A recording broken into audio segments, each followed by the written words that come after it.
Исәнмесез, сіз еңолқар шығарылышын қорейсіз, студияда Алина Хисматуллина, бүгінгі шығарылышының төп темалары. Шырай керек енді. Бары качественный андай турбит енді. Иркутскта алған алкоголь продукциясын ішіп көплер ағуланғаннан соң матам күнін иғлан еттілер. Шалыда фанфурикларға қаршы ненде күреш алып барыла.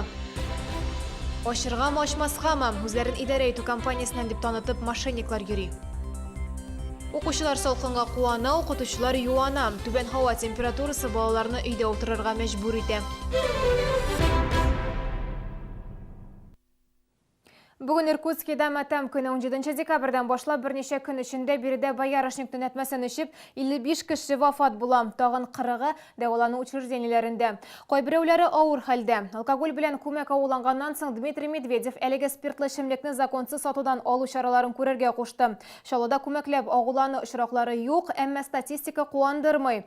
Ауыланған шахардешлер арасында балалар һәм яшүсмерлер бар. Шалыда фанфуриклар білен еші күрешелер біздің сюжетта.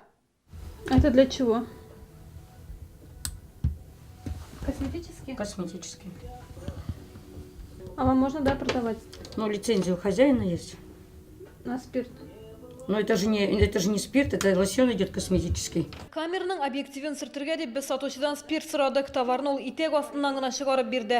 Біздің шын мақсатыны білгешкіне қатын қыз юғалып қалды. 45-12 йортында орнашқан кибетте алкоголь инспекциясы білгешлері товарны конфискациялегенлер инде. Эшмәкерге 10 000 сумнан артық штраф салғандар. Әмі бұл сатып алушылар санын кеметмеген. Я никому не в рот не вливаю, ни мне, ни никто это. Сатушыларды жауаплылыққа тартыр алдынан продукцияны текшіруге жіберелер. Әліге шәһәрдә бір генә лосьонда гос таләпләренә туры килмәгән. Анализ нәтиҗәләре буенча шешәдәге сыйыкчы эшәргә дә ярамый лосьон да түгел. Кайберләрендә метанол күләме нормадан арткан. Проанализировав результаты экспертизы, даже встречается такая спиртосодержащая жидкость с наличием токсичных микропримесей, не характерных для водки и спирта из пищевого сырья. Все это говорит о том, что наши предприниматели реализуют в городе под видом косметических лосьонов спирт, разбавленный водой. Инспекторлар ел дәвамында 4000 литр алкоголь эчемлекне кулланыштан алган. Шуларның яртысы диярлек фанфурикларга туры килә. Кечкенә шешәләргә тутырылган эчемлек белән киоскларда да, кибетләрдә дә, хәтта ломбардларда да сәүдә итәләр. Быел Шалыда стационар булмаган сәүдә объектларын сүттеләр. Монда киоскларның күбесендә фанфурикларда сатылган. Моның белән көрәшергә кирәк ди шәһәрдәшләр. Шырай керек енді. Бары качественный андай турбит енді. Енді Иркутскийда кебек андай нелер болмасы енді бізде де лучше вақытында аны қорарға. Есть медицинские препараты, которые, в общем-то, сертифицированы, и, наверное, они поступают для каких-то решений каких-то проблем. И есть подделки всякие, которые, конечно, люди травились, травятся и будут травиться, наверное. Ну, запретить всю продажу везде.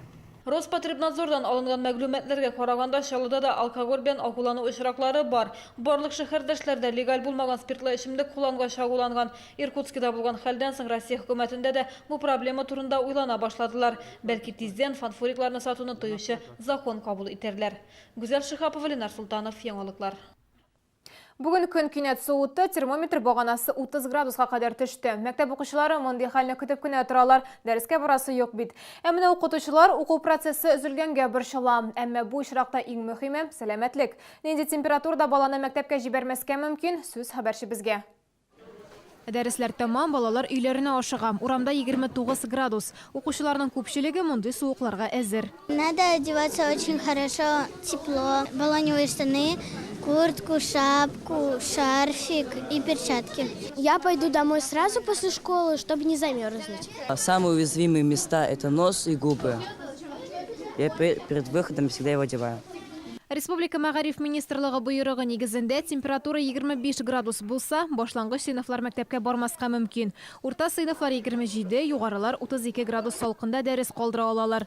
Мәктәпкә бару-бармауны һәр гаилә үзе хәл итә. Укытучы нинди генә салкын булса да мәктәптә була. Журналга юк тамгасы куелмый, чөнки укучыга килмәскә рөхсәт бар. В школе классные руководители встречают детей, фельдшер утром пробегает по кабинетам, тоже просматривает. Если есть чихающие дети, больные дети, отправляются сразу к фельдшеру, отправляются потом домой на лечение. Бүген 29-нчы мәктәптә дәресләргә 200 бала килмәгән. Аларның яртысы авырый, калганы яртысы суыктан курыккан. Урамдагы физкультура дәресләре үткәрелми, укучыларга җылы итеп киенергә һәм урамда озак йөрмәскә киңәш иткәннәр. Алина Хисматуллина, Ксения Антонова, Сергей Вильданов, Яңалыклар. Арбитраж суды лекеге «Авангард» идарә итү компаниясенең дәгъвасын кире какты. Башкарма комитет конкурс үткәреп, «Авангард» хезмәт күрсәтә торган йортларны башка идарә итү компанияләренә биргән иде. «Авангард» шушы конкурс нәтиҗәләрен кире карауга дәгъва бирелде. Әмма суд бу очракта гамәлдәге законнар бозылмаган һәм конкурс дөрес үткәрелгән дип тапты. Өстәвенә, «Авангардның» банкротлыкка чыгу мәсьәләсе дә карала. По факту данный конкурс... Факт буенча бу конкурс законлы. Утырышта башкарма комитет вәкилләренең кала барлык җиңеп чыккан идарә итү компанияләре дә катнашты. Авангардның дәгъвасы кире кагылды. Идарә итүче оешмадан дип ишек шаксалар, ашырга ашыкмагыз. Шәһәрдә үзләрен коммуналчылар дип танытып, дәүләтнеке булмаган пенсия фонды вәкилләре йөри. Берничә шундый очрактан соң Ремжилстрой идарә итүче оешмасы мәгълүмат такталарына кисәтеп игъланнар беркеткән, әмма алар ике яклы булып чыккан. Хәзер куркуга калган чаллалар идарә итүче оешмаларның чын хезмәткәрләренә дә ишек ачмый. Ишек шакучының кем икәнлеген ничек белергә Гүзәл Шахапова ачыклады. У нас там блондинок однозначно нету, а если по другим... Нет, таких я не знаю. Бу видео язма 16-нчы комплекстагы фатирларның берсендә төшерелгән. Үзен идарә итүче оешма хезмәткәре дип танытучы хатын-кыз берничә фатирга шалтырата. Шәһәрдәшләр аны бусагадан да уздырмый. Біз бу кадрларны идарә итүче оешма белгечләренә күрсәттек. Бездә мондый кеше эшләми дип җавап бирде алар. Наши сотрудники могут ходить по задолженности, раздавать предупреждения. Это в основном так, наша обязанность. То есть сейчас очень много неплательщиков, и мы ходим. Если наша управляющая компания или подрядная организация же выходит на дома, то мы вешаем объявления. Но данными объявлениями могут воспользоваться мошенники. Әгәр газ хезмәткәрләре яки сантехник ишек шакысы ачарга ашыкмагыз дип полиция хезмәткәрләре әле күптән түгел генә ялган газ хезмәткәрләренә карата суд карары чыгардылар. Алар халыкны алдап ышанычка кергән, өйдәге кыйммәтле әйберләрне урлаганнар. Әмма бу очрактан соң да шәһәрдәшләр һаман ышана. Естественно, я узнаю, потому что те люди, которые ходят, чтобы проверить газ, мы уже, как сказать, привыкли к ним. Они ежегодно приходят уже много лет, поэтому для меня это не проблема. Не пущу. А пусть мне документ покажут, потому что сейчас много таких проходимцев. Так как я сама работала в этой системе, я как бы их в лицо знаю, к себе в квартиру, наверное, не пущу. Документы попрошу. Верим же в управляющую компанию. Вдруг они пришли поинтересоваться, как мы живем и все остальное. Пускаем уж, пускаем.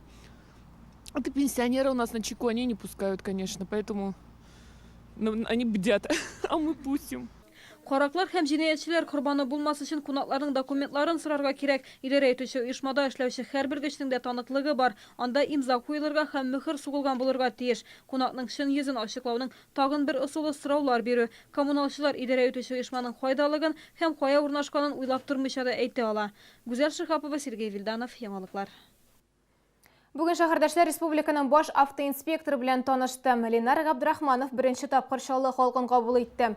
Кеше күп килмәде, әллә суыктан курыкканга, әллә юл хәрәкәте иминлеге өлкәсендә проблемалар кимегәнгә, чиратлар юк иде. Автоинспекторга мөрәҗәгать итүчеләрнең күбесе юл хәрәкәте буенча төзелгән беркетмә белән риза түгел. Башка сораулар да бар иде, мәсәлән, таныклык алуга имтихан тапшыру турында.